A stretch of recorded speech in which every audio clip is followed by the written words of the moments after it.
Pessoal, então vamos dar continuidade agora com a nossa segunda parte aqui, dano processual. A gente vai fazer a mesma situação, as perguntas vão sendo feitas no decorrer.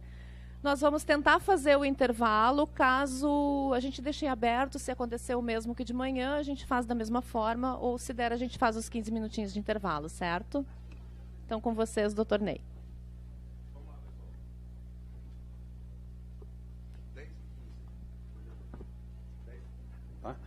Está aqui já? Já botaram os slides? Será que já botaram?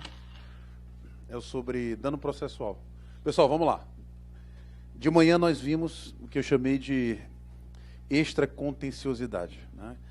Que é o debate a respeito da autonomia do direito à prova.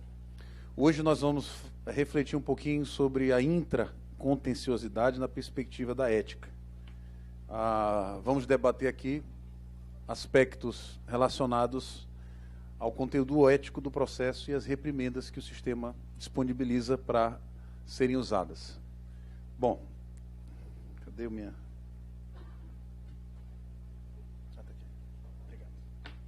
Ok, dano processual. Dano processual e reforma trabalhista é o nome que tem se utilizado, dano processual, para expressar prejuízos processuais por violação ao princípio da eticidade. Então, eu queria primeiro iniciar dizendo para vocês que a questão da ética nas relações jurídicas é um princípio geral de direito, tá? Eu já disse de manhã que não importa a relação jurídica, todas são permeadas também pela eticidade. E interessante observar o Menezes Cordeiro, numa obra tradicional, clássica, Boa-fé, Boa-fé no Direito Civil, ele disse que onde nasceu o debate da ética no direito, mesmo antes da Segunda Guerra Mundial, porque vocês sabem que direito e ética voltaram a namorar e se cruzar depois da Grande Guerra, mas antes da Segunda Guerra Mundial, onde nasceu o debate sobre limites éticos nas relações jurídicas não foi nas relações materiais, foi exatamente no campo processual. Foram juízes no âmbito do processo que começaram, mesmo sem preceito de lei, a fazer reflexões a respeito dos limites de atuação dentro do processo. Depois, essa eticidade ela veio e se incorporou no ordenamento jurídico, de modo que hoje nós podemos ter segurança em dizer que a ética é um vetor nuclear do direito contemporâneo e faz parte do modelo constitucional de processo. Quem leu o professor Cássio Scarpinella Bueno sabe que essa expressão modelo constitucional de processo é um sinônimo daquilo que está sintetizado no que nós chamamos de devido processo legal, que é um conceito guarda-chuva que admite e comporta diversas coisas. Certamente a ética é um elemento integrante do devido processo legal. Então nós temos hoje a boa-fé no direito privado e no direito público plenamente assentados. Nós sabemos que o próprio direito civil, o Código Civil, fala que a boa-fé deve ser observada, né, tanto na admissão quanto na execução e no final dos contratos. Enfim, você tem hoje na lei expressões que fazem adstrições severas ao comportamento das partes, atendendo ao princípio da eticidade. No campo do direito público, isso está muito forte no direito administrativo, direito constitucional e, claro, no direito processual, que é um ramo público.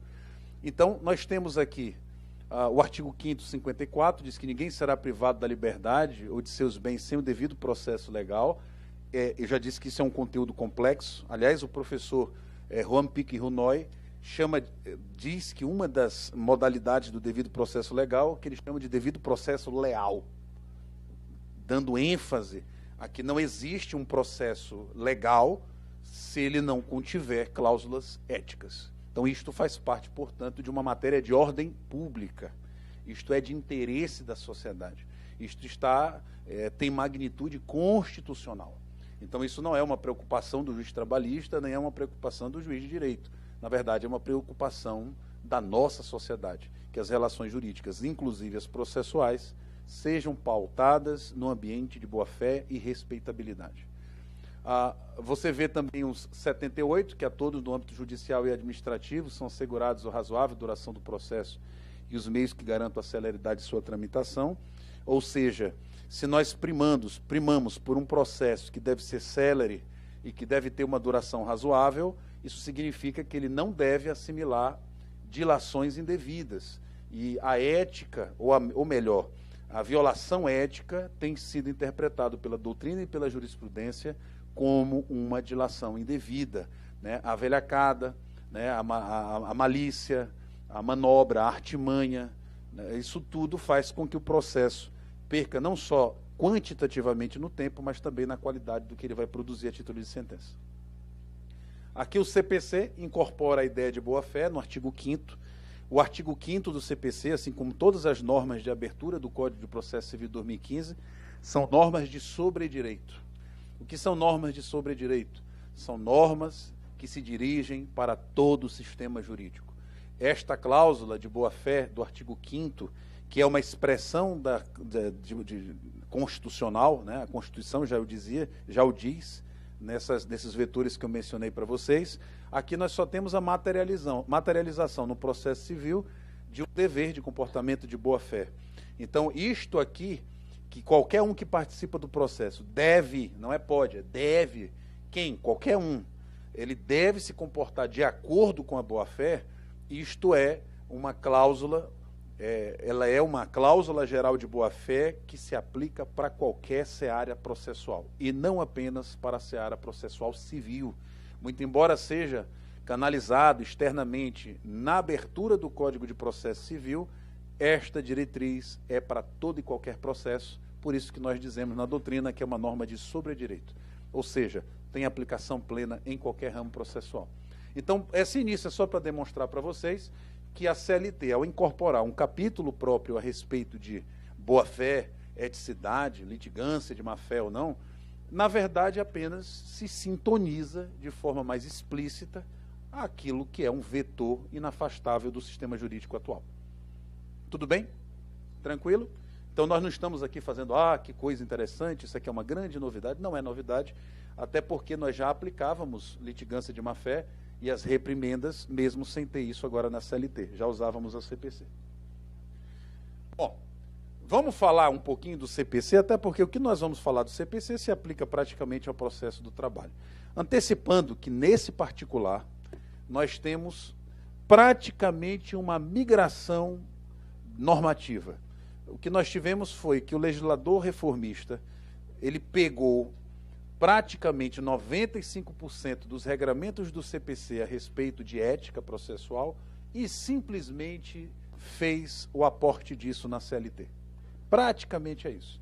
Então não há novidades, tirando a grande novidade do sistema, esta sim uma novidade no sistema processual em geral, que é a previsão atual de que a testemunha que mente dolosamente, se é que há mentira que não seja dolosa, mas a testemunha que dolosamente desvirtua os fatos, passa a sofrer uma reprimenda específica através de multa.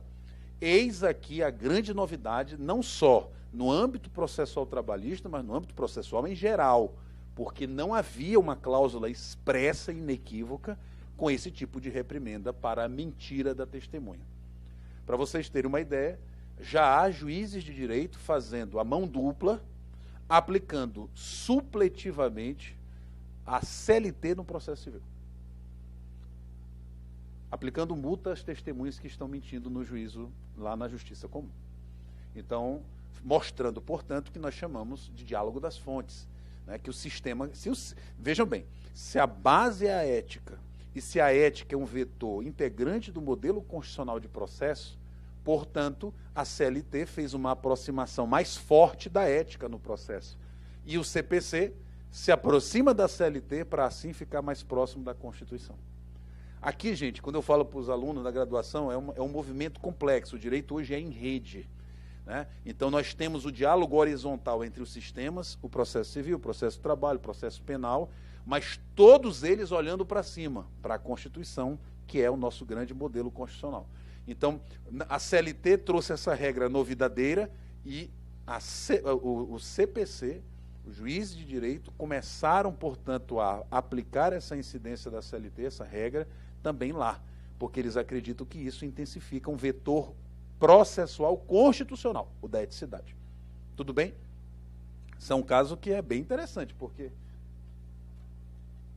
Era para eu fazer? Era para eu fazer? Não era? Eu pensei que era, né? Vamos lá.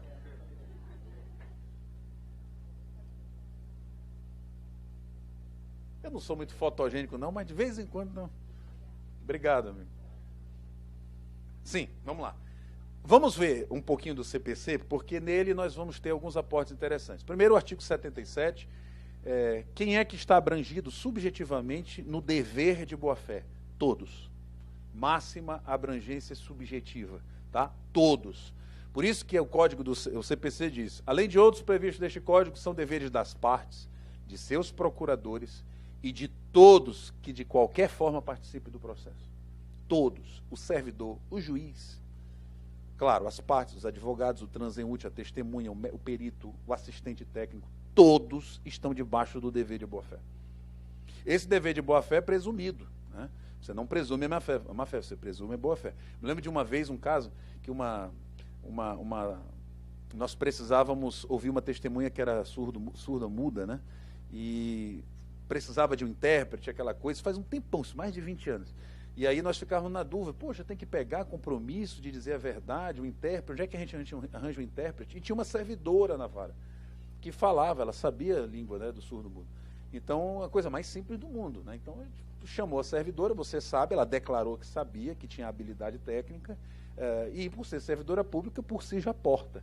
Mas mesmo que não fosse um transeunte, um da rua, que dissesse, eu sei fazer, entre aqui, meu camarada, que você está agora debaixo do dever de boa-fé, porque ele participa do processo. E ao participar do processo, você presume de que ele realmente está se portando e atuando dentro da máxima da boa-fé. Esse alerta, por mais que não precise subscrever nenhum termo de compromisso de dizer a verdade ou fazer a verdade, mas só o simples fato dele aceitar o encargo processual de ser intérprete, isso já traz naturalmente a tônica de que ele está ali para fazer o que é o correto dentro dos parâmetros de boa-fé. Então, todos que participam, e eu botei ali, terceiros intervenientes, MP, amicus curiae. O MP pode ser litigante de má-fé? Claro. Por que não pode? Por que não pode? O juiz pode, não vai ser litigante de má-fé porque ele não litiga, mas ele pode ser o autor de um fenômeno que se chama hoje de assédio processual. E pode, inclusive, gerar indenizações no âmbito da União. Tá? Então, se um juiz for muito chato daqueles que evita demais instruir, ele quer fazer o acordo e força o pessoal, constrange, vai para um lado, não, eu vou sair mais um pouquinho e tal, aí eu vou ali no meu gabinete e volto, doutor, não tem acordo, não, mas vai ter sim, aí vai para lá e volta, e todo mundo esperando, ele volta, e aí saiu o acordo, não saiu, doutor, não tem como sair acordo, não, mas vai sair sim, porque se não sair eu não volto e tal. Eu falo isso porque tem juiz que é assim, né? Acontece, eu não estou falando de ninguém aqui porque eu não conheço, mas tem os cara para não fazer audiência faz de tudo. Então tem que ter muito cuidado, porque isto está sendo interpretado hoje como um assédio processual, forçando as partes a tentar fazer uma coisa. Não estou falando do juiz que é diligente, que é inteligente, que ele está ali fazendo o controle dele, tentando conduzir as partes a um acordo, faz as técnicas que sai, volta, é diferente. Eu estou falando aqui realmente do juiz que está abusando desse dever dele, né, do direito-dever de tentar a conciliação. Então, todo mundo está envolvido. Avante, todo mundo já sabe disso. E o 77 vai trazendo os incisos, eu vou correr um pouquinho, porque eles são, na verdade, de aplicação já rotineira. Nós já aplicávamos isso, não tem novidade. Né? Esses mesmos dispositivos do CPC vão estar hoje agora na CLT. E nós já refletimos sobre eles e os aplicávamos. Expor os fatos em juízo conforme a verdade, não formular pretensão ou apresentar defesa quando ciente de que são destituídas de fundamento. Vejam que a probidade ela tem múltiplos, a abrangência objetiva múltipla, tudo. Não são só todos que estão debaixo da boa-fé. Tudo deve estar debaixo da boa-fé. Tanto que essa enumeração comporta praticamente tudo. Ó. Probidade na narrativa dos fatos. A parte não é isenta, tampouco imparcial. Ela tem uma visão parcial da realidade. Não pode confundir improcedência com má-fé. Então, muita gente confunde. O fato da pessoa não ter tido êxito probatório ou invocar uma tese jurídica que não convenceu o magistrado, não significa pressupor necessariamente que ele estava de má-fé. Não confundam. Então, a má-fé, muitas vezes, não está nem sequer ligada ao resultado do processo. A parte pode ganhar e ser litigância de má-fé. ela pode vencer no pedido, mas ter sido litigante de má-fé. Então, uma coisa não está relacionada à outra. Então, nós temos que ter cuidado. O fato de você exigir vínculo de emprego e não conseguir comprová-lo através de provas, isso não significa que você tentou fazer uma postulação ímproba. Muito pelo contrário, é fruto da técnica processual. Você pode não ter tido êxito técnico. Ponto. Paciência. Então tem que ter muito cuidado. A narrativa dos fatos é parcial. O Michele Tarufo fala das narrativas. Cada um traz sua narrativa, sua visão de mundo, a sua percepção, o que lembra. Isso faz parte. Faz parte você trazer a realidade e selecionar dimensões que lhe são favoráveis. Isso está dentro do jogo. O que eu não posso é manipular, o que eu não posso é ocultar, o que eu não posso é deturpar deliberadamente, visando a fazer um convencimento equivocado do juiz acerca dos fatos. Aí, isto de fato viola a eticidade. A probidade na fundamentação das pretensões. Vejam, eu não posso arvorar-me em pretensões que realmente não tem como. Aqui é o famoso caso da fimosa ocupacional. Vocês souberam disso? É o Platão. Platão vai falar aqui para vocês. Quer ver? Fala, doutor Platão fala do negócio da fimosa ocupacional. Bom, o que aconteceu? Foi uma ação que o Platão pegou, que o autor dizia que pegou fimose porque ele era motorista de ônibus. Então, se você não sabe o que é fimose, bote no Google, você vai saber que não tem nada a ver uma coisa com a outra. Né? A fimose é uma... não tem nada a ver. O cabo não fica com fimose porque ele está pegando... Ele disse que era o calor do motor. É a trepidação, não existe. Ou seja, poxa, é manifestamente incabível, indevido. E o Platão deu uma sentença em poema. Pede fimose não há. Então, ele fez um poema na sentença. Foi interessante esse caso. Ou seja, não dá, não tem condição. Vejam bem, a empresa alega o 62 da CLT. A empresa alega, não, ele é externo, incompatível com o controle de jornada. Aí quando tu vai ver nos autos, a contestação junta controle de ponto. Ou seja, você apresenta uma defesa manifestamente destituída dos fatos e não relacionada àquilo que é incontroverso. Né? É comum isso acontecer, né? Não, ele era externo e incompatível. Mas peraí, mas vocês têm controle de ponto juntado. Não, doutor, mas era externo e incompatível. Isso é litigância de má-fé. É litigância de má-fé. Diga. Ai, meu Deus.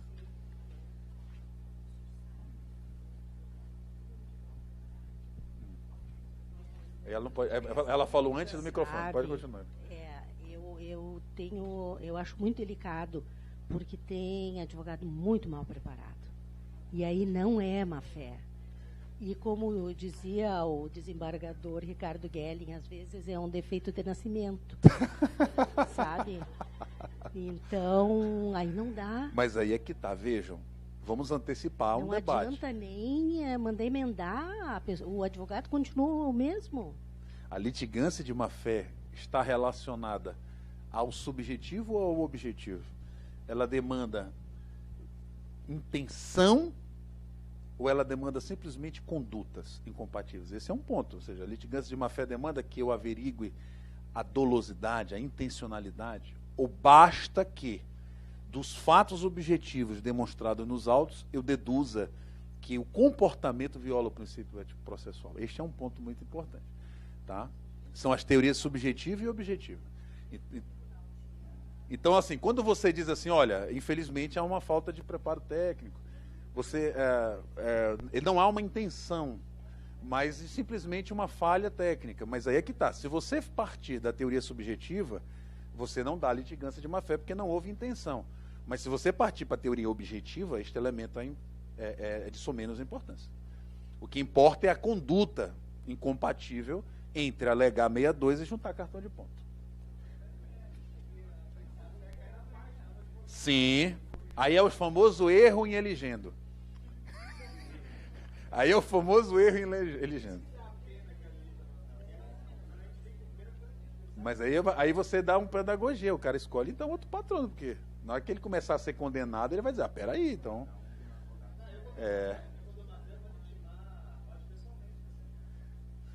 Não, é para saber, boa, isso é importante, excelente técnica, porque às vezes o cara não está nem sabendo. Ele não vai nem saber que você reconheceu essa parte como litigante de má-fé. Isso é muito bem interessante. Então, assim, você tem essas alegações. Por exemplo, hoje, a tomadora de serviço dizer que não tem responsabilidade alguma, quando já tem, né, decisões do STF, dizendo que sim, a responsabilidade é subsidiária, ou seja, uma tese já batida, não haveria uma litigância de má-fé nisso. Nós somos coniventes, mas aí isso é uma litigância de má-fé, deduzindo pretensão manifestamente incabível.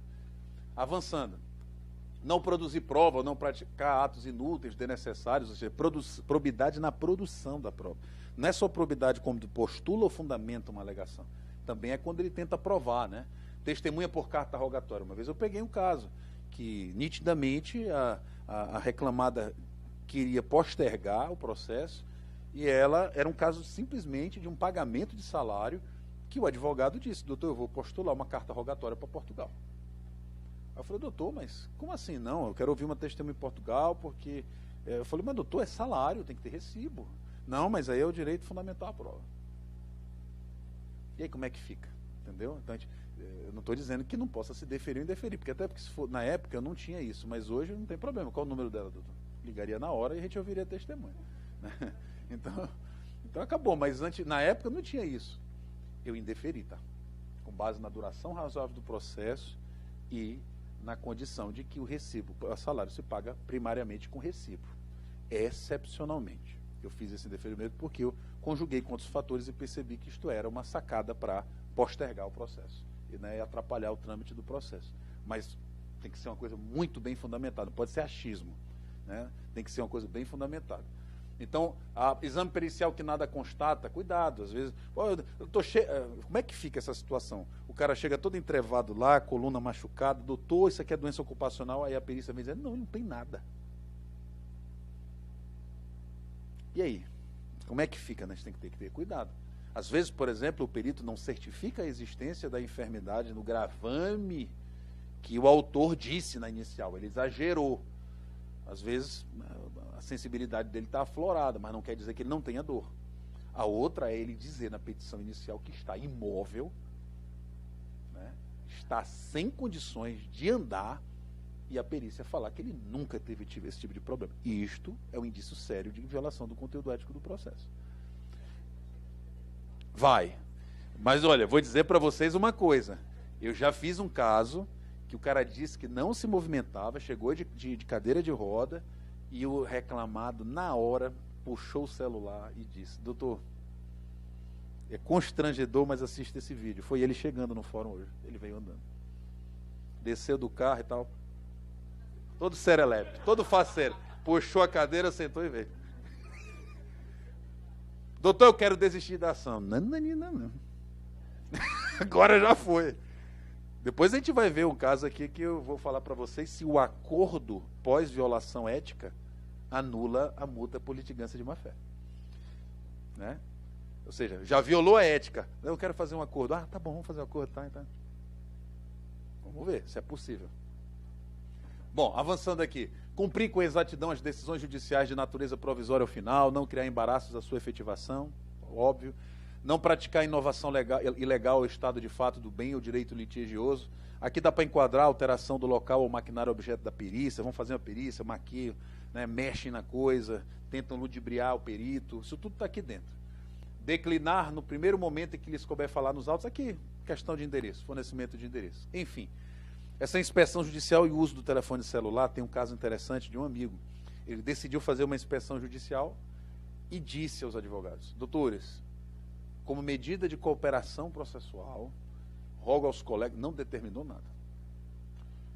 Então, peço aos colegas que, como medida de cooperação, desliguem os celulares, porque se os celulares forem manuseados no trajeto, desde este momento até o local, este fato vai ser interpretado como contrário aos interesses de seus clientes. Ponto. Quem quiser o celular, usa. Aí a advogada falou: isso é proibido, o juiz não pode proibir a gente de usar o celular. Ele não proibiu? Proibiu? Não. Oi, estão indo aí, tá? Fazendo... Gente, o juiz falou: não vamos fazer perícia. A inspeção judicial. Tá? Alguém quer produzir mais provas? O senhor não vai fazer? Não. Você quer que eu faça a inspeção judicial? Não, eu também não quero. Então está encerrada. Ora, o que aconteceu? Vocês já imaginaram. O juiz não disse que o uso do celular seria interpretado contra os interesses da empresa?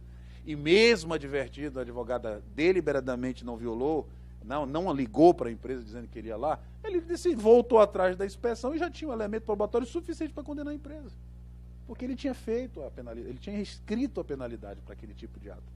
Então tem que ter muito cuidado. A gente tem que, ou seja, você não pode realmente determinar que ninguém não use o celular, especialmente advogado. É a mesma coisa, o advogado, doutor, eu posso levantar? Eu falei, doutor, você não precisa pedir autorização para sair da sala de audiência, fique tranquilo, vai. Só que quando o senhor sai, eu registro, quando o senhor volta, eu registro. O advogado é livre para sair e voltar, né? Desde que não esteja em instrução, não fique saindo, mas fique tranquilo. Então é o tipo de coisa que você não pode determinar, mas você pode dirigir os atos, fazendo essas colocações para que todos sejam envolvidos na boa-fé. Ora, se eu digo, não use o celular, e você, sem justificativa, pega o celular e usa, você está realmente praticando um ato, uma conduta que afronta esse elemento ético colocado no processo naquele momento. Sem justificativa, doutor, eu estou com uma criança que está no hospital, é minha filha, por favor, eu vou atender. Pois não, tá. Bom, a pessoa séria, um advogado sério mesmo não faz esse tipo de coisa, isso é verdade. O advogado sério não faz esse tipo de coisa. O cara sério faz, como eu já vi muitas vezes, quando o reclamante começa a dizer coisas diferentes da que estão na inicial, muito diferentes. Excelência, pela ordem, pois não, gostaria de renunciar a meus poderes, eu estou me retirando, passa o registro, por favor. Porque ele se preserva, que é para não parecer que foi ele que tentou. Eu já vi um advogado em Belém seríssimo, que ele se preocupa com a imagem dele. Falei, excelência, o reclamante não me disse, disse outra coisa, eu gostaria de renunciar aos meus poderes, eu passo a palavra a algum colega que está assistindo, se quiser assumir, alguém quer? Não, ninguém quer. Então, excelência, eu estou me retirando, registro em ata. Acabou.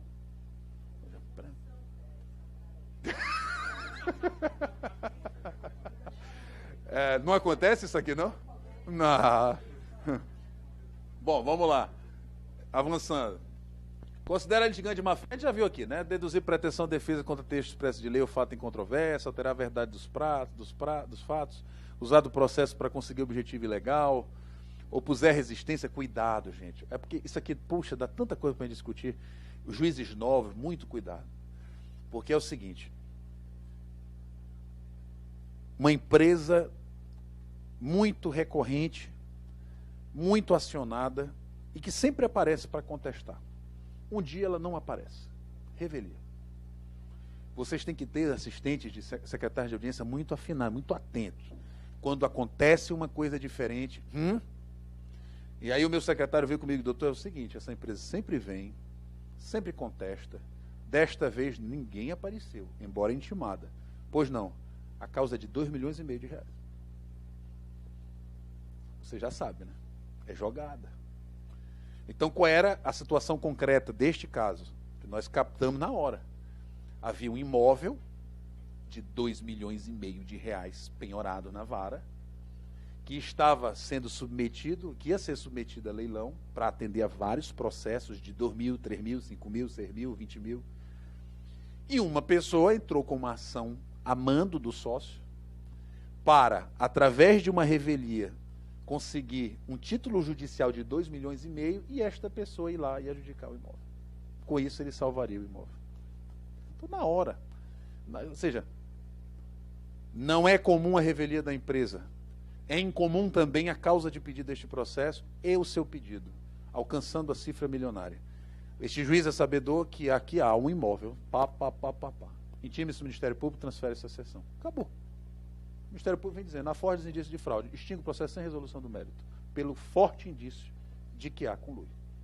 E o cara que recorra. O tribunal que diga para eu julgar, porque dizendo... E era verdade. É realmente um conluio. Então a gente tem que ter muito cuidado. Por isso que às vezes naquele corre-corre do dia a dia a gente tem que ter cuidado. Quando acontece uma coisa diferente, você tem que estar atento, você servidor tem que estar atento para acionar o juiz, porque isto pode ser, senão nós somos usados para o ilícito, para alcançar objetivos ilícitos. Então tem muito dessas coisas. Proceder de modo temerário em qualquer incidente do processo. Eu lembro quando logo que eu entrei, o oficial de justiça foi intimar um reclamado. Ele chegou na casa, estava fechada, e aí ele perguntou para uma pessoa que estava ao lado, o senhor conhece o seu José? Que era o reclamado. Ele falou, seu José? Sim, o seu José, olha, não aparece aqui tem uns 3 meses, acho que o seu José foi embora. Aí o oficial, como é o seu nome? Marcos. Tá bom, Marcos, me dá aí, tá, não sei o quê. Quando ele está saindo, uma pessoa fala, José! Aí ele, não é Marco? Eu falo, não, Marco? Não, aquele é o seu José. Ele mora onde? E essa casa que o senhor acabou de sair? O reclamado se passou por outra pessoa e disse, não, ele nunca viu. E isso aqui não aparece até há meses aqui. Foi para ali, ó. Gente, aí o oficial certificou tudo. A outra foi o oficial. Eu sempre falava para os meus oficiais de justiça, certifique. Veja bem, não é linguarudo. O oficial não é um linguarudo, ele é a mão do juiz, né? Longa mão, né? Longa línguas, né? Longa língua. Mas ele pode, tem que... Então, doutor, é o seguinte, o que foi que aconteceu? Quando eu intimei o reclamado, ele mandou o senhor para aquele lugar. Eu falei, certifique. Mas, rapaz, o cara tem que respeitar a autoridade. A gente não é linguiça, a gente é justiça. Não, não pode. Pode ser em audiência. É verdade que o senhor me mandou para aquele lugar? Não, é verdade que o meu oficial não mente. Excelência, que o reclamado se retrata, pede desculpas e tal. Realmente foi um momento que a cabeça estava quente. Pô, não, vamos continuar a audiência. Só aquilo já deu a pedagogia para o cara. Respeitar a autoridade. Tem que respeitar o oficial de justiça. Tem que respeitar a justiça. Não pode. E tem a dor de cabeça daí ficar chateado, não tem problema. A gente não quer que ninguém receba um oficial de justiça dando um cafezinho. Mas também não pode passar da ética. Então, quando ele diz respeito ao oficial de justiça, também diz respeito ao juiz. Se for para o oficial de justiça, para o oficial de justiça pode. Claro que não. O oficial de justiça representa o judiciário. Se ele distrata o oficial, também viola a eticidade. Então, atitudes temerárias, desarrazoadas, assodadas, inconsequentes, devem sofrer a devida reprimenda e o oficial deve realmente certificar. Uma vez o executado foi lá, eu era servidor, a gente estava conversando, né? O executado foi lá no balcão da secretaria, deu uma mãozada assim, pá! E disse, quero ver que é um macho que vai penhorar um bem na minha casa. E foi embora. Aí eu, linguarudo, fui lá com o doutor Itamar, o juiz. Ei, doutor Itamar, diz que veio um cara aí dizer... Doutor Itamar, como é que é? Eu falei, foi, diz que lá é que nem um macho lá. Chame os 2 oficiais de justiça mais grandão. Aquele policial federal, que era um policial federal que tinha 2,10 metros. Eu sou atacante de futebol, ele era o zagueiro, eu sofria. Porque ele jogava com a arma também aqui. Então eu não fazia gol. Quando ele me marcava, eu não fazia gol. Primeiro porque ele era bom, alto, e segundo porque se eu fizesse, tinha medo dele puxava para mim. Então, chama aquele policial, vão agora e cheguem antes dele na casa dele. Pronto, meu irmão, e os oficiais... Diz que esse cara, quando chegou na casa dele, a justiça estava lá, opa, pode abrir aqui a porta que a gente vai penhorar bem. Diz que o cara, ei, pessoal, você não sabe nem brincar.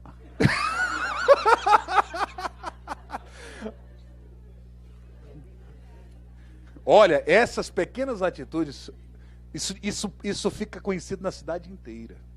Olha, tem um juiz lá, o doutor César, brinca com ele. Brinca com ele. No instante, o pessoal, olha, diminui até a quantidade de testemunha mentirosa. Pense que não. Você dá uma de doido numa audiência, pá, pega a testemunha. Durante 20 dias não tem mentiroso. Dá uma aliviada. Depois, se tudo fizer outra, continua. Avançando. Interpuser recurso. Já disse aqui que a boa-fé se presume, a má-fé nunca se presume má-fé. Nunca se presume. Presume-se a boa-fé. Presume-se a lisura, presume-se, se não tiver nenhum indício forte contrário, eu não posso nunca presumir que a parte está mentindo, que ela está desonrando, que ela está de malícia. Pelo contrário, a gente presume sempre que ela está falando a verdade. É com base nesse tipo de argumento, por exemplo, que eu aceito quando uma testemunha diz, doutor, a minha testemunha não veio porque eu não tive dinheiro nem ela para chegar aqui. Em Macapá, no Amapá, a única jurisdição trabalhista é a capital. Gente, no Amapá, o cara para sair de uma cidade de 200 quilômetros de Macapá demora 10 horas. Então eu presumo a boa-fé. Não tem jeito. E isento das custas. Quando chega na terceira vez, eu já começo a inverter. Eu falo, não, peraí. Aí também. Que até para reclamada, para entender que a gente também não está ali para proteger ninguém. Eu falo, não, é a terceira vez, amigo. Eu vou te cobrar R$10. Cadê o teu 10? Ei, doutor, dá R$10 aí. Porque você sabe que a gente pode isentar parcialmente. Eu posso cobrar dele 10, 15, 20, 30, dependendo do porte financeiro da pessoa, R$10 ele não janta mais, nem toma café. Então a gente tem que ir levando. Avançando. O artigo 81 do CPC, de ofício, requerimento, o juiz condenará o litigante a pagar multa, indenizar e também honorários advocatícios. O artigo 81 do CPC, ele traz uma reprimenda mais forte em relação ao CPC de 73. Ele fala muita gente não observa isso, tá? Que a base de cálculo é o valor corrigido da causa, viu? Cuidado. No seu modelo, lá na sua tiver, que você aplica essa multa por litigância de má-fé com base no valor da causa, está errado, é no valor corrigido da causa. Isto é uma medida mais pesada, porque se o cara pediu 1 milhão, mas ganhou só 1.000, não é no valor da condenação, não, é o valor corrigido da causa. Então, tem que ter muito cuidado. Se o autor exagerou na causa, ele vai pagar se for litigante de má-fé. E o réu vai pagar também, se for litigante de má-fé, porque o valor, a base é, a multa é a base de cálculo, a causa corrigida. É o que nós chamamos de tríplice penalidade, né? Uma multa, uma indenização e também os honorários advocatícios. Uma tese levantada pelo Jorge Souto Maior é a de que caberia uma multa por cada fato violador da ética. Então, se o cara manobrou um documento, manipulou um documento, uma multa. Se o cara em juízo falou e alterou a verdade, outra multa. Então, elas se cumulariam. Eu, particularmente, embora a doutrina e jurisprudência não convalidem, acho uma tese razoável. Porque entre você, um que viola uma regra e outro que pratica 3 violações, esse que praticou 3 deve ter uma reprimenda mais pesada. É a proporcionalidade. Então, me parece uma medida, embora jurisprudencial e doutrinariamente, de fato, não se entenda dessa forma. Se você praticou 1 ou 4 violações, a rigor, a doutrina e a jurisprudência majoritárias dizem que cabe apenas uma multa, apenas uma indenização e apenas a questão dos honorários. A questão dos honorários, essa indenização, indenização por dano material apenas ou pode moral também?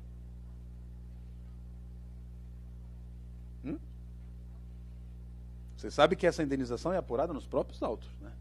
Bom, como a lei não faz distinção, e as indenizações podem ser patrimoniais e extrapatrimoniais, nós defendemos, acreditamos que pode ser tanto dano material quanto também moral. Então, se for uma mentira extremamente grave a ponto de violar não só o bolso, mas também a dignidade, a honra, direitos de personalidade, cabe também ao juiz fixar naquele processo também reparações de ordem moral. Tá bom? Pergunta a você se alguém já viu alguém fazer isso. Nunca vi. É melhor nem dar ideia, é verdade. Honorários advocatícios e suas despesas. Os honorários contam todos os pedidos ou só conta o pedido em que se violou a ética processual? Então, o autor pede adicional de salubridade, pede adicional de transferência e pede horas extras. Mas ele mentiu descaradamente só nas horas extras. Ele fraudou o documento só para as horas extras. A pergunta é, os honorários advocatícios que vão ter que ser pagos por ele vão reportar a qualquer dos pedidos feitos no processo ou apenas aquele relacionado ao fato que ele violou a ética processual?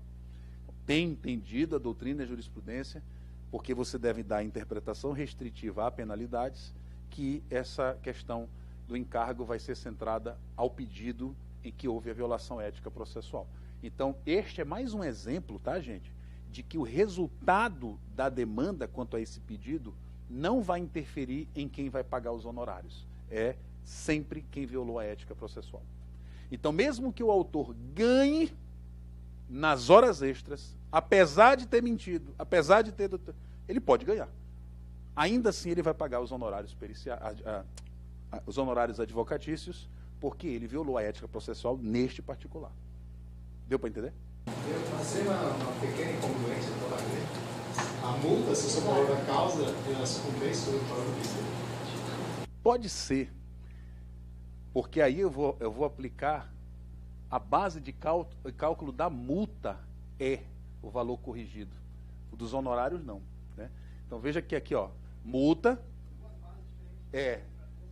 porque assim, multa, que é o valor corrigido da causa. Além disso, indenização, que será apurada conforme o juiz, e honorários advocatícios. Aí você presume que o honorário advocatício está relacionado realmente ao pedido específico. Entendeu? Então, a base de cálculo da valor corrigido da causa está vinculada à multa, não aos 3. Tudo bem? O nosso tribunal diverge bastante, essa é uma das questões, eu queria saber a tua opinião sobre a compatibilidade com a assistência judiciária gratuita e a litigância de má-fé. E aí, pessoal? É compatível a concessão do benefício da justiça gratuita com a litigância de má-fé? o cara, mesmo litigante de má-fé, pode gozar dos benefícios da justiça gratuita? Infelizmente, olha o que está escrito aqui, cadê? Artigo 98, parágrafo 4º do CPC, aplicado supletivamente ao processo do trabalho, tá?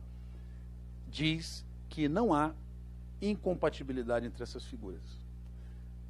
A concessão de gratuidade não afasta o dever de o beneficiário pagar ao final as multas processuais que lhe sejam impostas. Então, em tese, o código é claro, o CPC aplicaria no processo do trabalho pela via supletiva ou supletória. De fato, a lei parece ser clara no sentido de que o cidadão, mesmo violador da ética processual, ainda assim goza dos benefícios da justiça gratuita. Isto é extremamente polêmico. Eu, por exemplo, entendo que doutrinariamente tem uma crítica a essa legislação, porque eu acho que o benefício da justiça gratuita deveria cair se houve uso abusivo do processo. Então, a pessoa tem o direito ao benefício da justiça gratuita, mas se ele violar essas regras processuais de ética, ele perderia esse direito. Entretanto, a jurisprudência se firmou no sentido contrário. A concessão da justiça gratuita está centrada apenas em elementos econômicos. A declaração de que é pobre no sentido da lei. Não tem a ver com a ética ou não do processo. A nossa tendência é de sermos frouxos na aplicação da disciplina processual, enquanto país, enquanto sistema jurídico. Pois é, mas veja que o código é claro.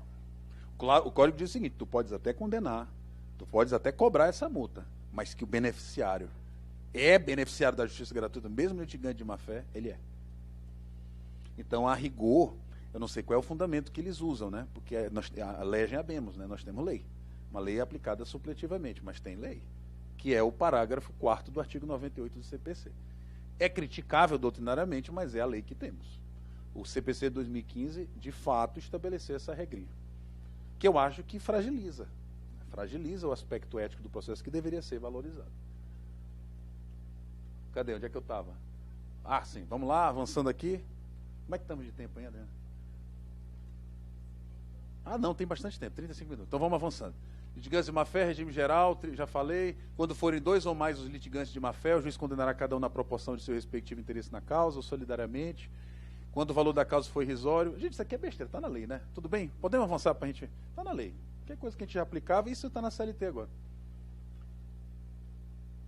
Cadê? O parágrafo 2º do CPC diz que, assim, este, por exemplo, não está na CLT. Ato atentatório à dignidade da justiça.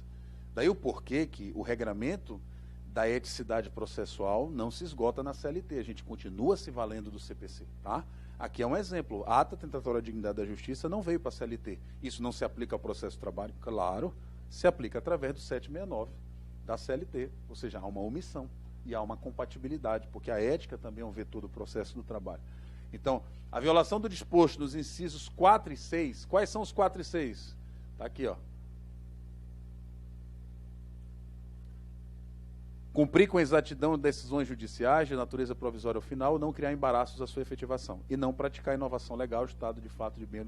Violar esses dispositivos é também, não apenas litigância de má-fé, mas ato atentatório à dignidade da justiça, conforme 77, parágrafo 2º. Aqui, o valor remete para a União ou para o Estado, dependendo de que justiça nós estamos falando. No nosso caso é para a União. Então, aqui o credor, o destinatário da verba, é realmente o Estado, né? Lato sensu. Então, você tem aqui, portanto, uma improbidade qualificada. Não é apenas uma... Toda ética, para mim, viola também o Estado. Toda ética viola, ataca o juiz. Só que tem atos que, de fato, são afrontas diretas ao próprio Estado juiz. E isto é ato atentatório à dignidade da justiça. Então, está aqui, ó.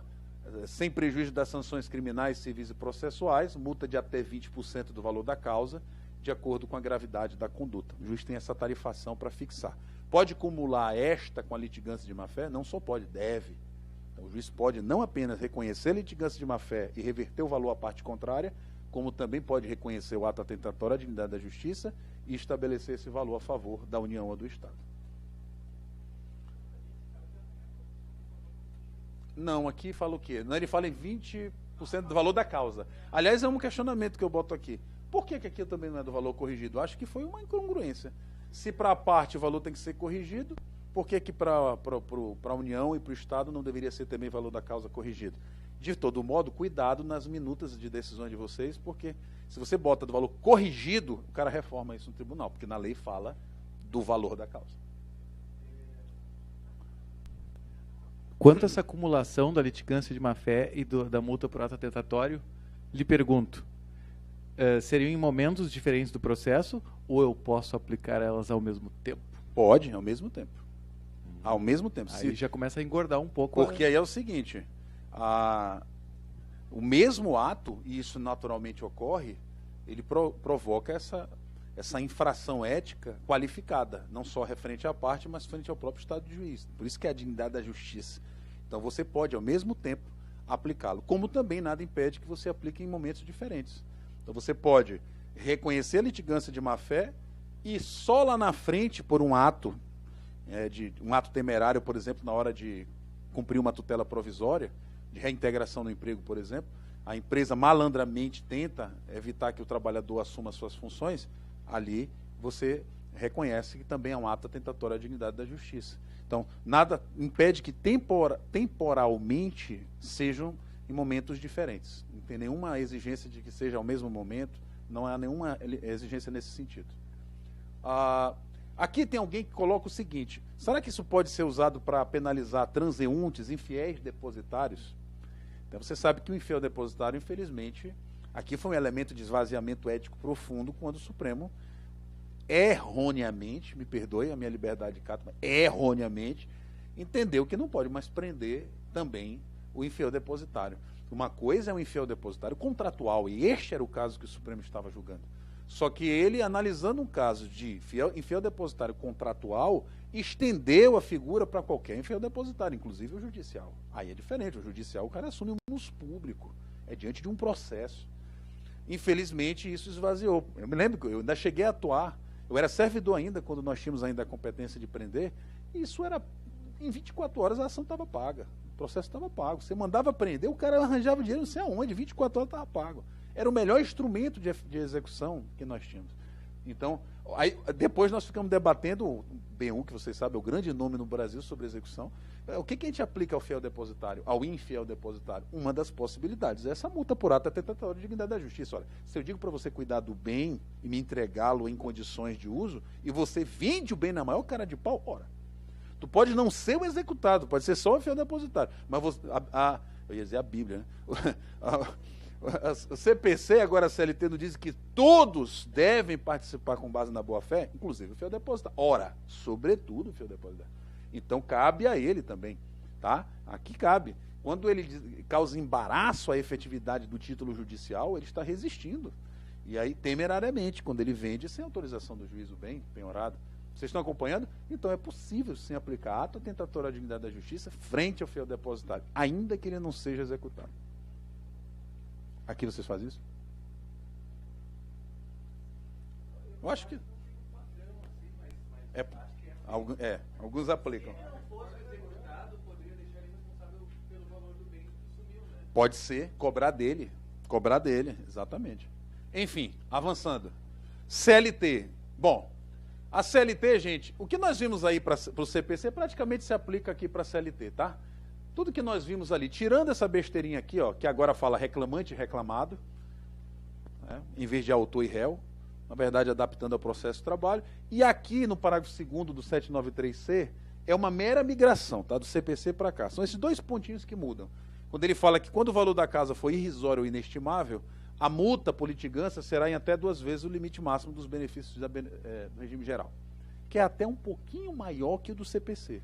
A gente no livro, na reforma trabalhista, dá 11 mil e pouco, no CPC esse limite é de 9 mil, ou seja, a CLT foi até um pouco mais rigorosa. Tirando essas duas besteiras, é tudo a mesma coisa. Agora, tem discussões a se fazer, claro, vamos lá. Somente a partir de agora haverá reprimenda, litigância ímproba no processo do trabalho? Não. Tranquilo, né? Nós já fazíamos isso e continuaremos a fazer, só que agora temos um instrumental direto da CLT. Litigância de má-fé, pouca aplicação, é verdade. Sancionamentos a litigância de má-fé são raros no cotidiano forense, especialmente no âmbito recursal. E aqui eu boto uma reflexão. Em que medida a impossibilidade de apenar advogados contribui para esse estado de coisas?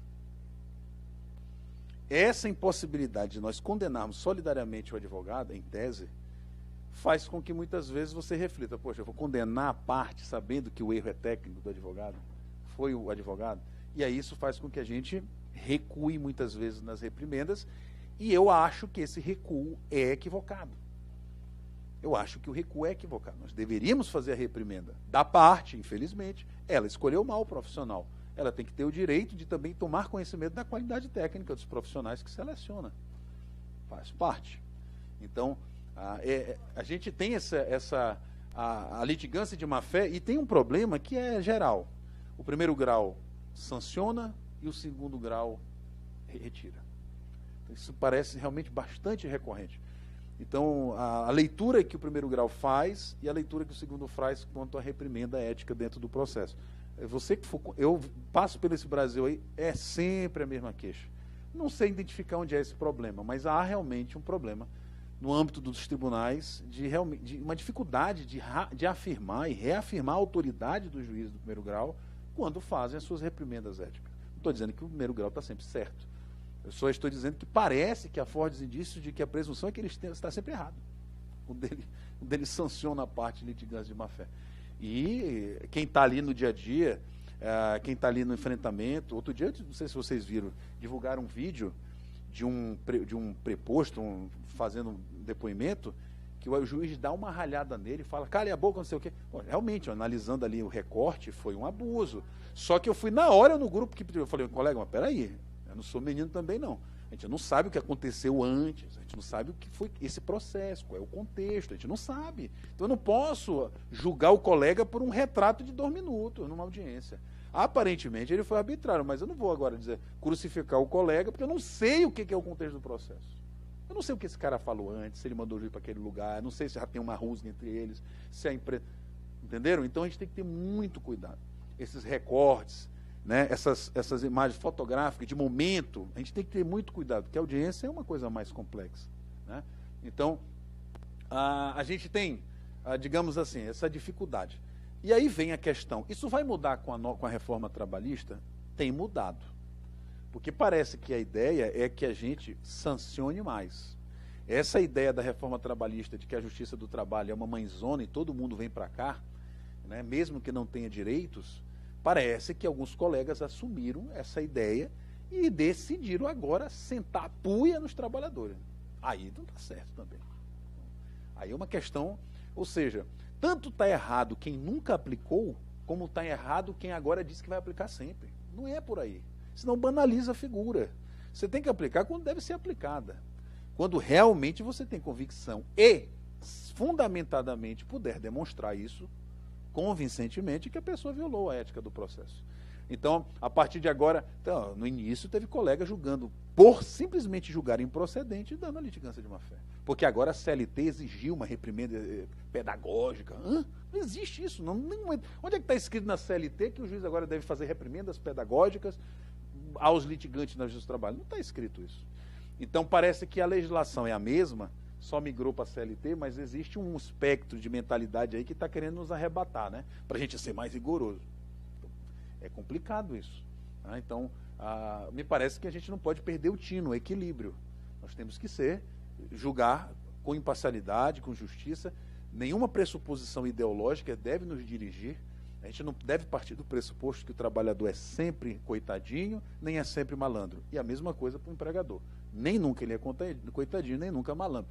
Então a gente tem, como juiz, partir do pressuposto que ambos são parciais e eu tenho que ter muita atenção. Né? Eu já li várias iniciais que eu falei, que absurdo! Eu vou fervendo nessa audiência. Aí vem a defesa, né? Meu Deus, olha, pior que a empresa tem razão. Não acontece isso, sabe? Você tem que ter muito cuidado para não, né? Para na hora você não ir afoito e não... Avançando. Mudará algo? Não sei. Agora vejam bem, o novo regramento seletista é exaustivo? Não, já falei que o ato atentatório à dignidade da justiça. Outra regrinha, aquela que diz que as partes devem agir com urbanidade ilanesa, educação, não está na CLT isso, mas isso quer dizer que não se aplica ao processo de trabalho? Claro, aplicação supletiva, tá? Do artigo 77 e artigo 78 do Código de Processo Civil. Então, quando o advogado ou a parte usa linguajar inapropriado, chulo, ofensivo, o juiz tem o dever de advertir. Olha, doutor, queria lhe advertir que o senhor deve tratar com urbanidade a testemunha, a parte, o seu colega, este juiz. Então fique advertido, tá? Realmente. E advertido de quê? De que pode ser cassada a palavra. Porque isto é aspecto ético. Escrever. Outro dia você vê umas petições aí que o cara diz assim: Excelência, o senhor parece que não lê minhas peças, parece um cego. Manda arriscar. Se for no PJE, o colega disse que dá até para tirar. Tira a peça. Certifique a essência da petição e tire do processo a peça. Pode. O que você quer mesmo? O deferimento do alvará? Ok, mas chamou o juiz de burro. Então, extrai a peça, elimina a peça do PJE e certifica a essência do pedido dele. Defira o pedido. E fica divertido que a próxima vai responder. Quando a gente não sabe o que fazer, a gente pode responder todas as questões, né? As repercussões jurídicas possíveis e inimagináveis. Depois a gente pensa o que é. Avançando. Condenação de advogado. Pode. Vejam bem, não estou dizendo que é a minha posição, mas a gente até no livro da Reforma Trabalhista levanta essa bola. O CPC, que é de 2015, veio e manteve a regra de que o advogado, ele responde, pode responder solidariamente, ele pode responder por ato temerário, mas em ação própria. E lá o artigo 32, parágrafo único do Estatuto da OAB, diz que o advogado responde desde que haja apuração em ação própria. Então, são regras, infelizmente, como é que a gente fala? Aqui nós vemos claramente que o legislador, fugiu a palavra agora que eu ia falar, protege uma categoria corporativista. Houve um corporativismo aqui muito grande, tá? Que não deveria. Mas a grande questão é, pode condenar mesmo assim? Então vejam, uma tese é de que a CLT não migrou 99% das regrinhas do CPC para a CLT, e uma das regras que ele não migrou foi essa. Vocês entenderam? Há uma omissão ou silêncio eloquente? Diga. Mas tem no Estatuto da OAB a Sim. previsão também, né? Tem e no é a Estatuto. legislação anterior. Só que se é tão importante, é importante, o CPC reafirmou.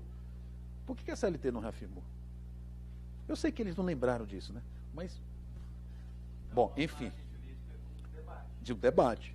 Ou seja, o CPC trouxe, se a CLT não trouxe, é porque aqui no processo do trabalho a ética é mais importante, que a verba é alimentar, e a assimetria. Entre as partes, se o advogado contribuir temerariamente para isso, aqui seria diferente. Veja bem, eu estou levantando uma tese.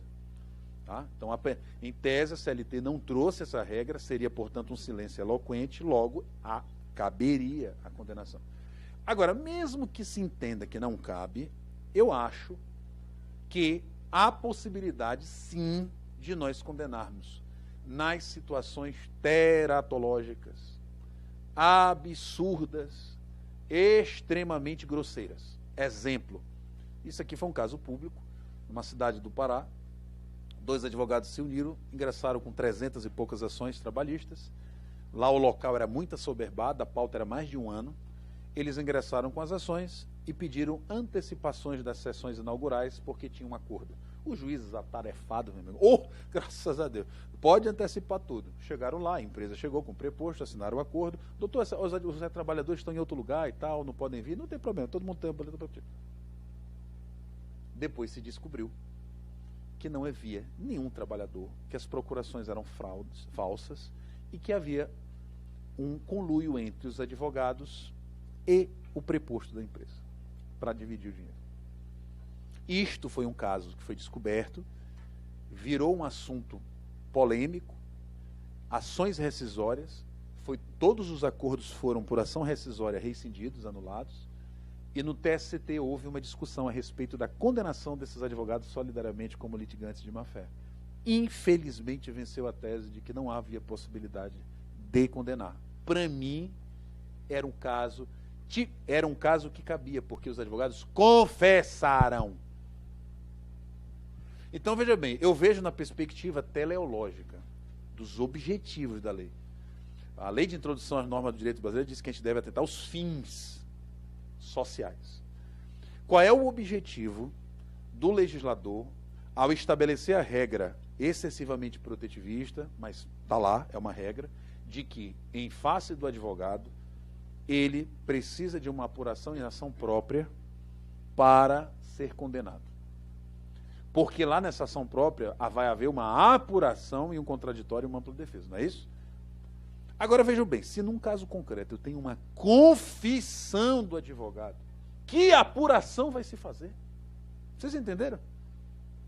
Então a gente tem que ver numa perspectiva mesmo de finalidade, a finalística do direito. Ou seja, se naquele caso concreto há confissão real de que houve fraude, que apuração eu preciso esperar em ação própria? Já está esgotada essa apuração por própria declaração do tal. Então caberia sim. E aqui a gente invocaria o artigo 8º do CPC, que fala em proporcionalidade, razoabilidade e eficiência. Então é desarrazoado e desproporcional deixar de condenar o advogado que no próprio processo confessa ter atuado como improbus litigator. Ou seja, como violador da ética processual. E isto, repito, é em caso muito extremo e excepcional. Mas é possível sim.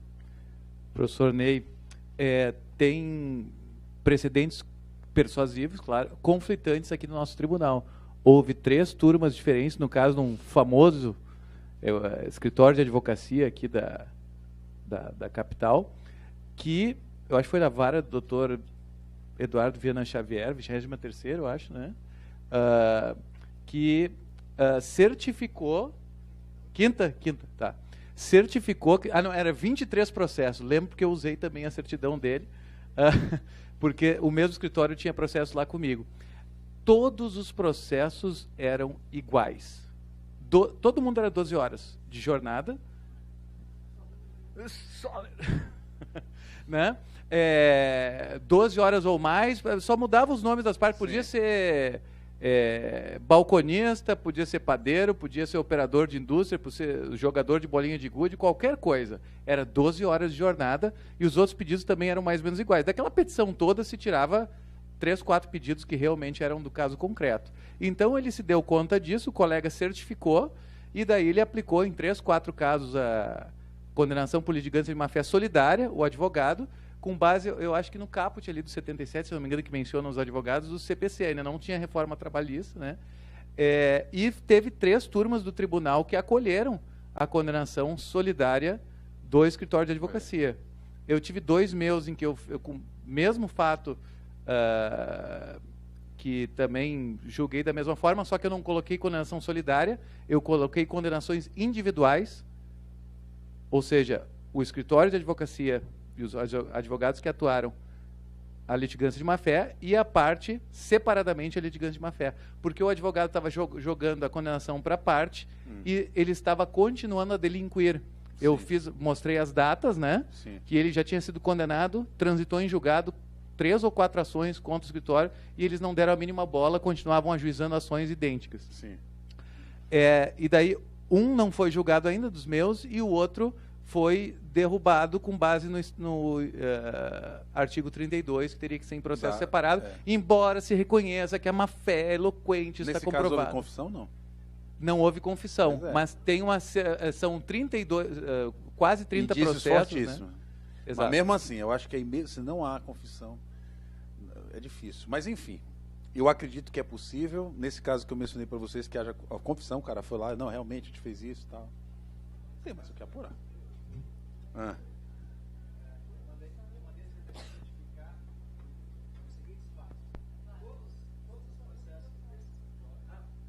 Ele tá ali, né?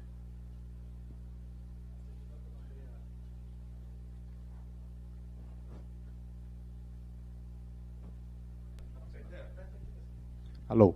A certidão que a Secretaria fez, por minha ordem, foi todos os processos da vara desse escritório, todos as empresas, todos os réus, ou seja, do ramo desde hospital até indústria, comércio, e qual a jornada alegada cumprida pelo reclamante em todos os processos. Então foi certificado que tem 30 processos na vara,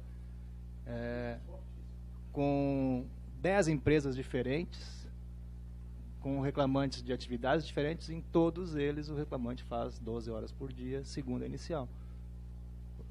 Eu apliquei má-fé para o advogado também, se eu não me engano, em um processo foi mantido para o advogado.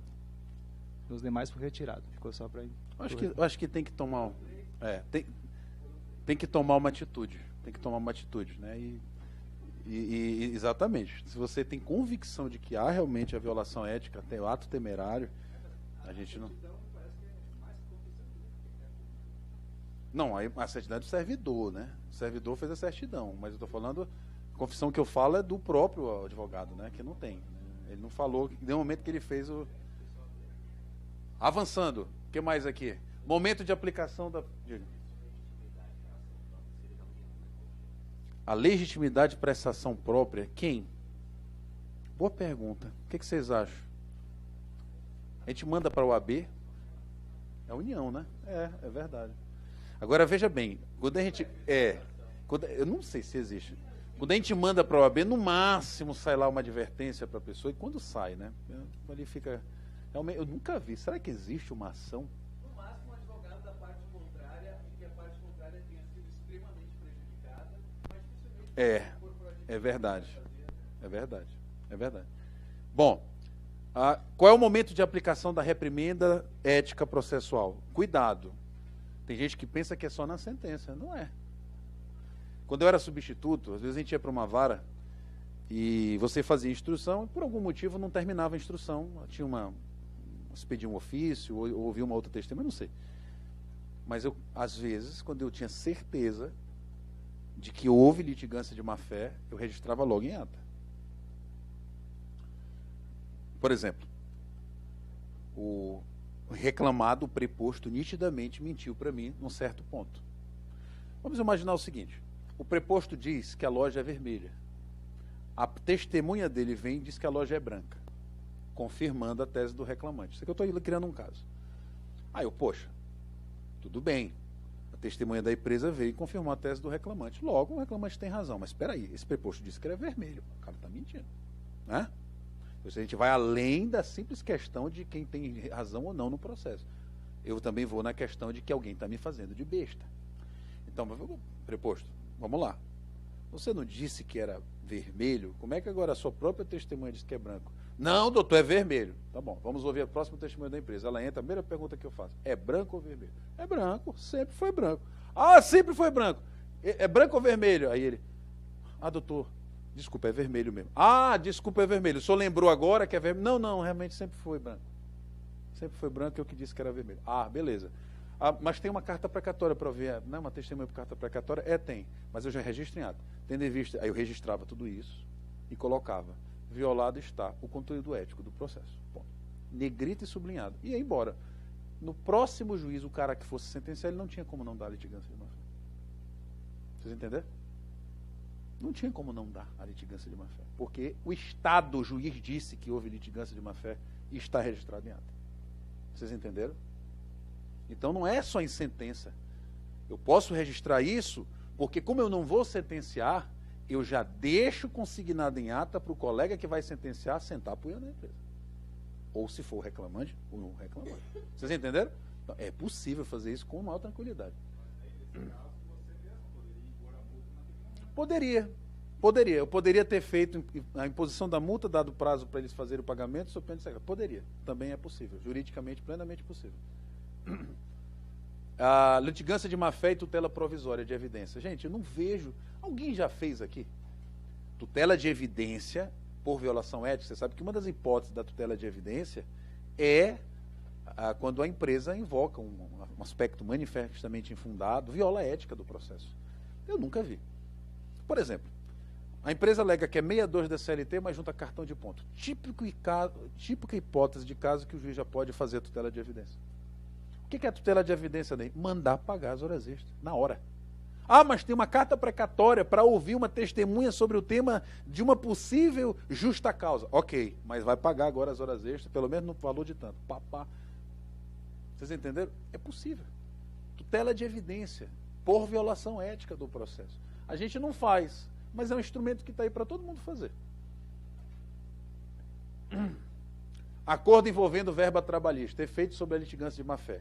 A pergunta é, tendo havido litigância de má-fé, mas havendo acordo posterior, cobra-se o valor da multa? Eu peguei um caso que era uma discussão de vínculo de emprego, cuja dona era uma escolinha de nível fundamental. Ela chegou comigo e disse que não tinha vínculo de emprego, que aquela pessoa nunca trabalhou na escolinha, apesar de ter vários documentos, pastas de aula, diário de classe, documentos de e-mail dela para reclamante, dizendo, poxa, você não vai apresentar as notas e tal, ou seja, fortes indícios de vínculo de emprego. E ela dizia que nunca houve qualquer prestação de serviço. Vejam, uma coisa é eu dizer que não há vínculo de emprego, tá? Foi vínculo foi eventual, foi autônomo, foi, poxa, uma diarista. A outra é, não, nunca me prestou serviço. Então ela nunca prestou nenhum doutor, nunca vi essa mulher. Poxa, mas espera aí, tem aqui e-mail seu, tem aqui documento da escola assinado por ela. Doutor. E um dos documentos era uma declaração de que a pessoa tinha uma carga horária na escola assinada pela diretora. E eu perguntei quem é essa diretora. Ela falou, não conheço, essa pessoa nunca vi, doutor. A dona da empresa. Aí a reclamante vira para mim e diz, doutor, esta mulher é a irmã dela, é diretora da escola. Aí eu perguntei, essa mulher é sua irmã? Ela falou, não conheço, doutor, não sei nem quem é. Aí eu falei, só sabe que eu descubro isso rapidinho. Então a senhora disse que registrei tudo em ata, que a pessoa está, mesmo sobrenome. Essa pessoa não conhece, não é sua irmã. Quem é que estava lá fora? A irmã. Eu vou lá, minha senhora, entra aqui e tal. Aí eu, entra aqui, por não. Sente aqui ao lado da sua irmã, ela não é sua irmã? É. Falei, muito obrigado, pode sentar.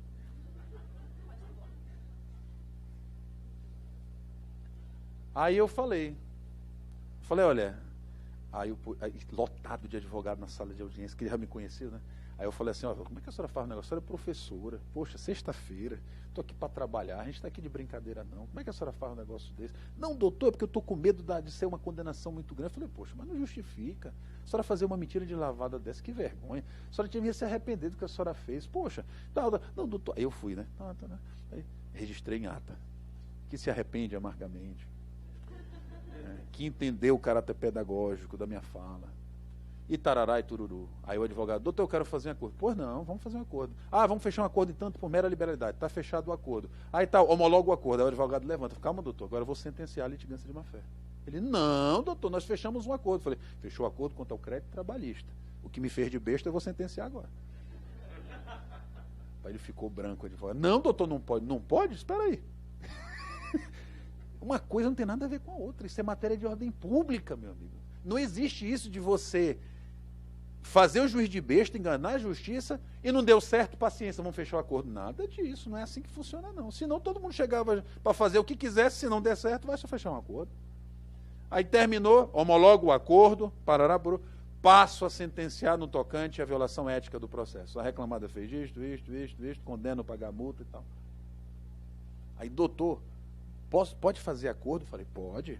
Como é esse acordo? Eu falei, não, o acordo eu estou condenando 5 mil, pague 5 mil para reclamante de litigância de má-fé. Aí a reclamante falou, eu não quero esse dinheiro sujo. Aí eu falei, agora lascou-se. Aí ela falou, você não quer? Eu falei, não, eu quase digo eu quero, mas não podia, né? Aí consignei que a reclamante não queria. Eu falei, pronto, então vai doar para a pai. Todo mundo concorda? Concorda, doutor, dá para a pai. Quanto a senhora vai dar para a pai? Aí ela falou, doutor, posso dar 500? Eu falei, nada disso, que história é essa? Minha honra vale só 500 reais. Não, não pode. Aí, para um lado, fechamos em 2.500. Gente, terminou esta sessão. A mulher levantou e falou, doutor, nunca mais eu vou fazer o que eu fiz. Nunca mais, eu me arrependo amargamente. Aí eu falei, a senhora entendeu o que aconteceu aqui? Eu entendi, doutor, eu realmente agi mal. Aí os advogados que estavam lá, né, depois falaram, doutor, durante 3 semanas não veio uma testemunha mentirosa.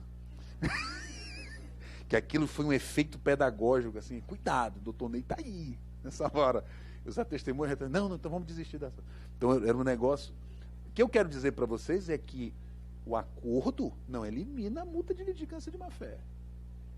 Vocês entenderam? Há sim plena possibilidade de o juiz apenar a parte. mesmo ela tendo feito com a outra parte. Por quê? Porque a violação da litigância de má-fé não é só frente àquela parte. Se for ato atentatório à dignidade da justiça, aí mesmo é que não cabe, porque o destinatário da multa é outra pessoa, né? A União ou o Estado. Hã? Não, isso aí foi em Belém. Bom, eu acho que a gente consegue aqui matar isso aqui em 10 minutinhos. Pode ser? 15 para as 4 faz intervalo? Pode ser, pessoal? Pronto, que a gente retermina mesmo. A grande novidade é essa história aqui da multa, né, da testemunha. Por improbidade testemunhal. É nome feio, né? Mas é isso. Improbidade testemunhal. A partir de agora, eu já disse para vocês que essa é a novidade do sistema processual como um todo. Eu liguei para um amigo meu, Mouta, que é processualista civil. Falei, Mouta, tu está sabendo que a reforma trabalhista trouxe a possibilidade de multar a testemunha que mente? Ele falou, não, é possível. Eu falei, claro, nunca imaginei isso. Sério? Tem agora? Não, vamos usar também agora no processo. Porque esta é uma novidade mesmo. A testemunha já podia ser apenada porque ela se recusava a depor. Está lá no CPC, artigo 730, 825, a gente usa isso supletivamente, mas não porque ela mentiu. É realmente a primeira vez que isso é previsto no ordenamento jurídico de maneira explícita. Tá? Então, segunda coisa que eu quero destacar para vocês. Veja aqui, ó, aplica-se a multa prevista no tal, lá no 793, que é a litigância de má-fé, a testemunha que intencionalmente alterar a verdade dos fatos ou omitir fatos essenciais ao julgamento da causa. A execução da multa prevista neste artigo dá-se-á nos mesmos autos. Vejam aqui, por favor, tá? Cuidado. Não vão escrever que a testemunha litiga de má-fé, tá? A testemunha, ela é sancionada porque depõe de má-fé, não é porque ela litiga de má-fé. O fato da lei falar que aplica-se a multa do 793C quer dizer apenas que ele está mandando se aplicar uma multa que é a multa prevista para litigância de má-fé. A violação ética da parte. Mas vejam que a testemunha não litiga. Ela depõe. Por isso está errado dizer que a testemunha litiga de má-fé. Ela depõe de má-fé. É diferente. Outra coisa importante a destacar é que claramente aqui, saindo da regra geral, demandou-se análise subjetivista, dolo e intencionalidades. Veja que quando o sistema demanda intencionalidade, ele diz. Portanto, a gente presume sempre que a ideia é objetiva, a ideia é boa-fé, conduta. Quando eu quero falar de boa-fé e intenção, a lei expressamente assim o declara. É o caso do 793D. Então aqui, gente, não tem jeito. Você pode até intuir, tu podes até achar que a testemunha mentiu, mas tu não tem prova de que houve dolo, não tem como multar. Cuidado, alguns colegas se empolgaram logo que saiu a reforma e saíram multando à torta e direito as testemunhas. Só porque houve uma divergência entre a testemunha e a outra, ou ela e o reclamante. Cuidado. Divergência na impressão dos fatos é natural. Então eu não posso nunca presumir a dolosidade, eu tenho que presumir a boa-fé. Eu tenho que presumir que houve uma mera divergência na apreciação, no relato dos fatos, na narração dos fatos, que é natural. Agora, lei fala em intencionalidade. Como se prova isso, eu não sei. É muito difícil. Mas é isso que está escrito na lei. Terceiro, eu não coloquei aqui, mas veja uma coisa importante. Fatos essenciais ao julgamento da causa. O cara pode ter até mentido, mas se o fato que ele mentiu não foi essencial para o julgamento, não cabe a multa. Atentem para isso, hein? Não se multa apenas porque ele mentiu. Multa-se porque ele mentiu em fato essencial ao julgamento do processo. Então ele pode até mentido, mas se esse fato que ele mentiu não é essencial ao julgamento da causa, é secundário, adjacente, não cabe multa. Não é porque eu acho que deveria. Eu estou dizendo apenas que a lei, e como a interpretação tem que ser restritivista, porque é uma penalidade, a lei realmente dá essa margem de discussão. Será que não dá para mudar um pouquinho o pensamento ali, separando em alterar a verdade de quaisquer fatos, ou omitir, aí sim, os fatos essenciais, ou seja, os fatos essenciais seriam ligados ao julgamento? Mas muda, será? Porque alterar a verdade tem diferença? Tem, né? Uma coisa é você positivamente mudar um fato. A outra é você silenciar. Será que dá? Pelo menos do que eu tenho visto aí, o pessoal tem batido nessa linha, de que é uma saída. Ou seja, o que ele está dizendo é o seguinte, se for no caso de omissão, ou seja, silêncio de alguma coisa importante, sim, teria que ser algo relacionado à essência do julgamento da causa. Mas se ele alterar a verdade do fato, de qualquer fato, mesmo que secundário, ele sofreria reprimenda. Pode ser. Eu acho que é uma boa tese. Dá para a gente interpretar isso.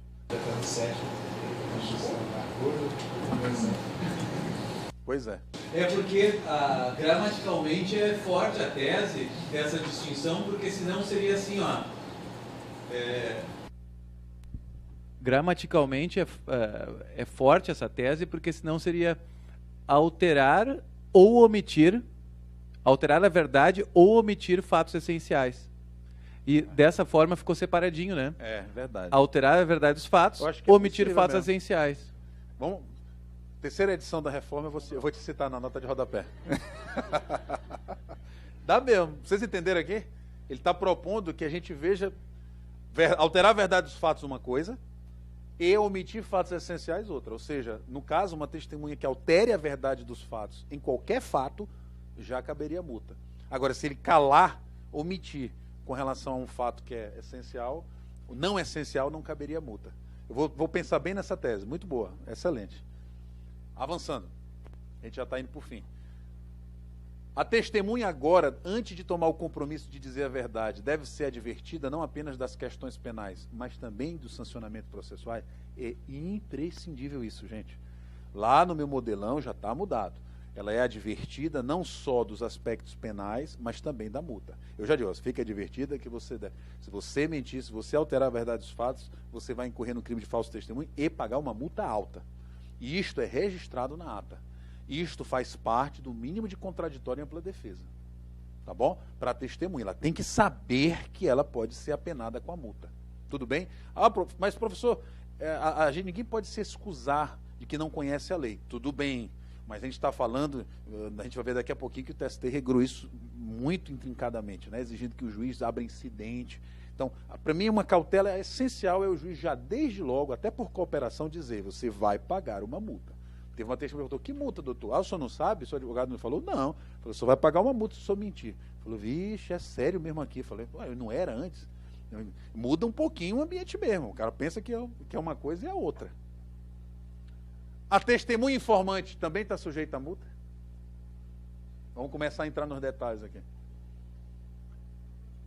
A mera informante está sujeita a multa?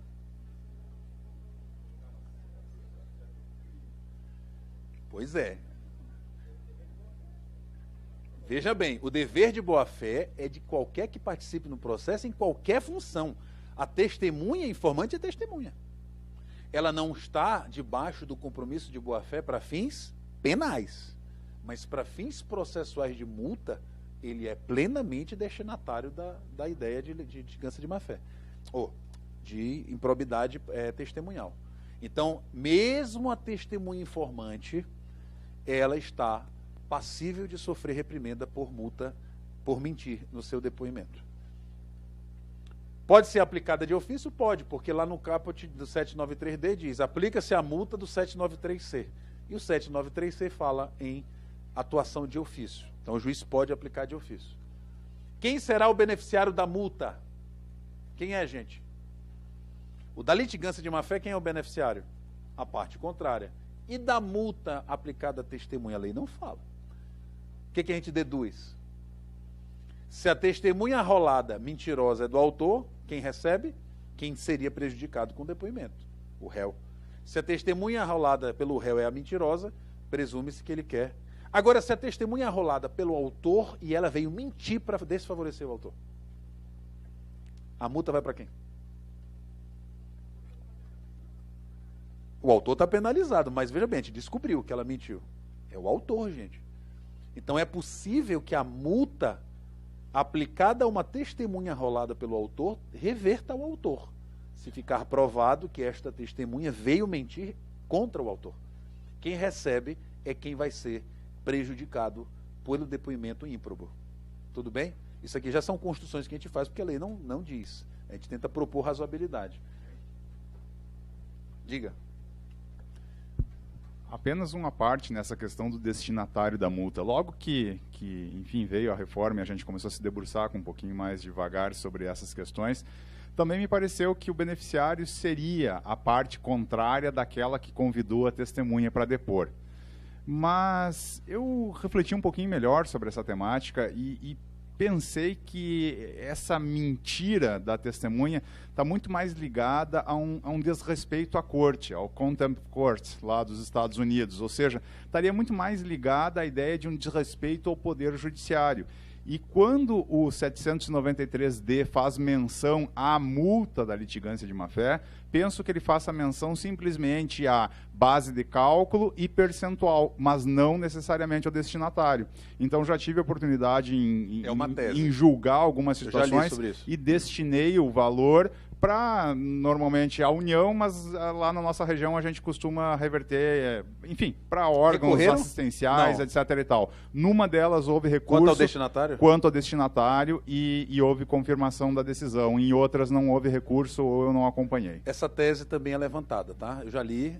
A tese é de que o destinatário da multa aplicada à testemunha não seria a parte que seria prejudicada, mas seria a União ou até para uma entidade beneficente. É uma tese interessante. Eu acho que o importante é apenar a testemunha. Como a lei não fala no destinatário, a gente teria essa... Eu continuo aplicando a sistemática da litigância de má-fé. Ou seja, revertendo a parte que seria prejudicada. E se a testemunha for referida, quem é o beneficiário? Foi simples, ninguém arrolou. Foi uma testemunha que mencionou e eu decidi ouvir essa testemunha. Eu pensei nessa tese de dinheiro vir para o juiz, mas não pode. Ainda mais agora que está bem curtinho o negócio. Então, esta sim, eu concordo contigo. Quando é a testemunha referida, eu concordo que nesse caso tem que ir de fato para uma entidade beneficente ou para a União. Eu prefiro mandar para a entidade beneficente. Sim, boa. Perfeito. Aí o dinheiro vai, não é que você deixa de apenar a testemunha. O reverte todo o valor para a União ou então para uma entidade beneficente. Já estou partindo para o fim. Ah, cadê? Se a testemunha se retratar antes da sentença, cabe a incidência da multa? Doutor, perdão, eu realmente menti. Então eu estou me retratando aqui. Façam a distinção entre a esfera penal e a esfera processual trabalhista. A retratação evita a reprimenda criminal, mas não evita a reprimenda processual trabalhista, por violação da ética do processo. É porque a pessoa não se retrata espontaneamente, se retrata depois que viu que ficou sem... Que o negócio ficou, O juiz às vezes gastou 40... exatamente. Mas daí a aplicação da penalidade teria que ser imediata, porque se ele se retratar em uma sentença, não vai se considerar que ele mentiu. Não, se ele se retratar, ele mentiu. Ele se retratou, mas ele já mentiu. Ou seja, ele violou a ética do processo. Hã? Se enganou. Não, se enganar é uma coisa. Veja bem, uma coisa é me enganar. Então, doutor, é diferente mesmo, tá? Cuidado. Ele pode se retratar no seguinte: excelência, deixa eu dizer uma coisa. Na verdade, eu não lembro. Eu disse que eu vi, mas olha, realmente depois de ouvir todas essas considerações, é diferente. Aí não cabe a multa, eu acho que é uma retratação em que ele volta atrás apenas para reconhecer uma fragilidade da sua versão. A outra ele diz, eu dizia isso, mas de fato a verdade é outra. Aí, essa retratação é a confissão de uma violação ética no processo. Ele foge da pena penal, ele foge do aspecto penal, mas ele não foge da multa dentro do processo.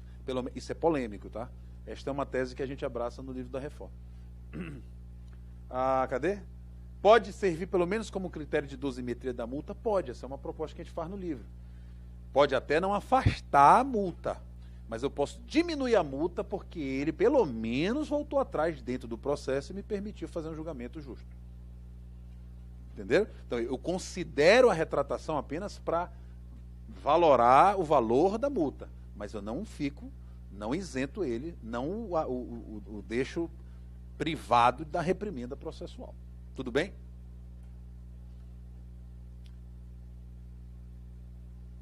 Se o magistrado não se convencer da intenção fraudatória, ainda assim pode remeter cópia de peças à autoridade competente para apuração de possível crime de falso testemunho? Eu não consegui me convencer nem achar provas de que a testemunha mentiu. Ainda assim, eu posso mandar peça para o Ministério Público Federal? Pode, claro. Quem tem a incumbência e competência de fazer essa apuração é o Ministério Público Federal.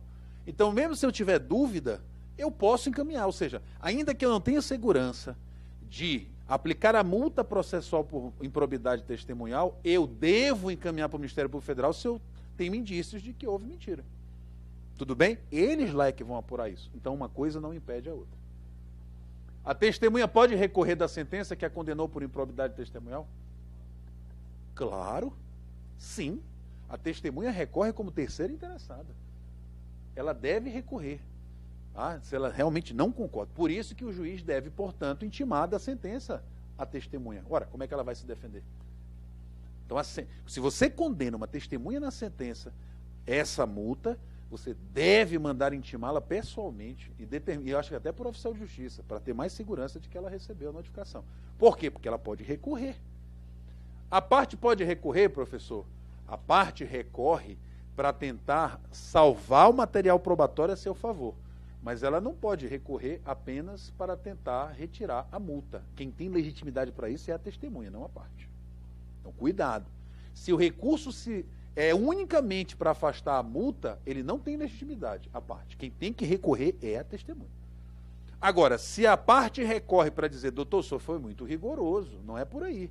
Ela não apenas não mentiu dolosamente, como exige a lei, mas ela fez um depoimento até razoável e a meu favor, coerente. Ou seja, ele quer salvar o material probatório e, por consequência, naturalmente, cai a multa. A multa é um efeito da recorribilidade dele e não o tema central da sua recorribilidade. É diferente, entendeu? Tudo bem? A testemunha, cadê? O recolhimento da multa constitui pressuposto recursal? Não. OJ 409. Ele não precisa, para recorrer, fazer o recolhimento prévio da multa. O TST tem jurisprudência no sentido de que ele recorre normalmente. Agora vejam bem. Por último, pode haver condenação de testemunha sem contraditório prévio? A meu ver, basta o juiz advertir a testemunha antes do seu depoimento. Isto é o suficiente para que ele saiba que o que ele vai dizer pode ser usado contra ele na sentença. Entretanto, o TST não entende assim. Baixou uma instrução normativa, que é a Instrução Normativa 41 de 2018, cujo artigo 10, parágrafo único, exige a instauração de um incidente processual que vai ter que oportunizar a testemunha, contraditório, ampla defesa. O juiz tem que dizer quais os fatos controversos.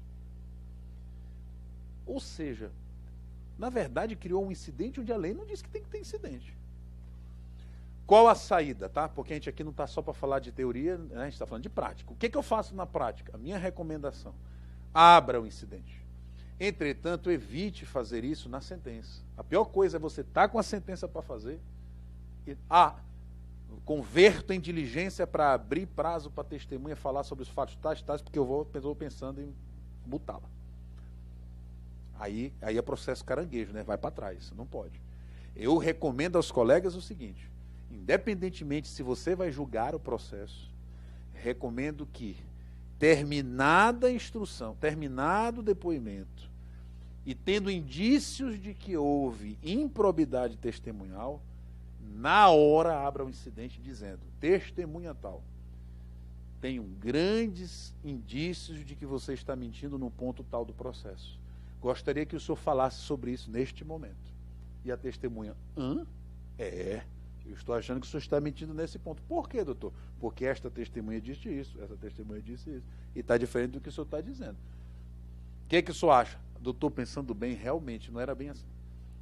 Agora, se a testemunha diz: não, doutor, era isso, foi desse jeito, e eu estou segura no que eu estou dizendo. Ok, o senhor sabe que o senhor está correndo o risco de sofrer multa, estou ciente, mas eu estou dizendo a verdade. Ok, encerrado, sentença. Na sentença você decide. Mas você abriu o contraditório. Ou seja, fazer isso na audiência, e não depois que você já está com a sentença para prolatar. Meu mano, se você está com a sentença para prolatar, é melhor nem dizer que teve improbidade. Vai, segue o processo. É melhor do que voltar atrás, fica até feio, né? A gente volta a marcar a diligência e... a testemunha vai dizer assim: não, agora eu quero ouvir uma testemunha para provar. Permite, dá a entender que é uma instrução, incidente, abre um incidente cognitivo. O cara tem direito, inclusive, a constituir advogado. Você me deu prazo para constituir advogado, que agora a gente vai pro pau agora. Tu já viste um negócio desse? Ou seja, acaba criando uma belicosidade desnecessária. Eu repito, para mim o suficiente é advertir na hora, antes que a testemunha deve falar a verdade, sob pena da multa. Se o tratamento da multa, eu vou dizer a verdade. Pronto, ela já está plenamente advertida. Este é o mínimo de contraditório. Mas, doutor, isso não viola o contraditório em ampla defesa se você, na sentença, multá-la? Falei, não, ela tem a recorribilidade, ela pode submeter ao segundo grau. Ela não tem direito a dois, ela tem direito a pelo menos uma análise recursal. Mas, para a gente não ter problema, o TST regulamentou, através da sua normativa, recomenda aos colegas que abram o incidente e tentem fazer isso da forma, na mesma audiência, para não ter problema de converter em diligência a sentença.